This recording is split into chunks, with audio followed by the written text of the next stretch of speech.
आज हम करने जा रहे हैं हिंदी की बुक कोकिला क्लास 5th, उसका जो लेसन है 15 सरोजनी नायडू की जीवनी, उसकी करेंगे रीडिंग। आज़ादी की लड़ाई में कई भारतीय महिलाओं ने अपना योगदान दिया और यह भी साबित किया कि वह भी इस समाज का एक अटूट हिस्सा है। आज़ादी की लड़ाई में अहम योगदान देने वाली कुछ महिलाओं में खास थी भारत कोकिला सरोजनी नायडू। सरोजनी नायडू भारत की एक प्रसिद्ध कवियत्री और एक सर्वोत्तम राष्ट्रीय नेताओं में से एक थी। भारतीय स्वतंत्रता संग्राम में वह हमेशा आगे रही और गांधी जी के साथ नजर आई। अपने मधुर स्वभाव में अपनी कविताओं का पाठ करने के कारण सरोजनी नायडू को भारत की कोकिला कोयल कहा जाता था। सरोजनी नायडू का जन्म 13 फरवरी 1879 को हैदराबाद में हुआ था। इनके पिताजी का नाम घोरनाथ चट्टोपाध्याय था, जो कि एक रसायन वैज्ञानिक थे। वह चाहते थे कि उनकी पुत्री भी एक वैज्ञानिक बने, लेकिन ऐसा हो न सका। सरोजनी नायडू को कविताओं से प्रेम था और वह इस प्रेम को कभी त्याग न सकी।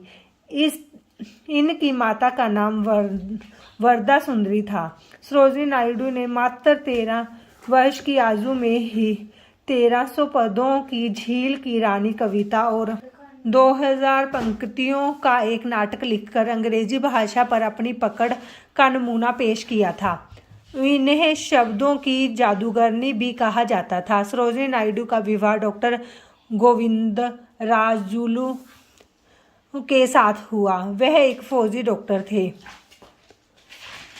इनका वैवाहिक जीवन सुखमय था। इन्होंने स्नेह और ममता के साथ अपने 4 बच्चों की परवरिश की और उनके घर में हमेशा हंसी खुशी और सुंदरता का वातावरण छाया रहता था। गांधी जी से मिलने के बाद सरोजनी नायडू के जीवन में क्रांतिकारी बदलाव आया और वह स्वतंत्रता संग्राम में कूद पड़ी। दांडी मार्च के दौरान गांधी जी के साथ चलने वालों में सरोजनी नायडू भी शामिल थी। उन्होंने गांधी जी के विचारों और मार्ग का अनुसरण किया। आज़ादी की लड़ाई में तो इनका अहम योगदान था ही साथ ही भारतीय समाज में फैली जातिवाद और लिंग भेद को मिटाने के लिए भी इन्होंने कई कार्य किए।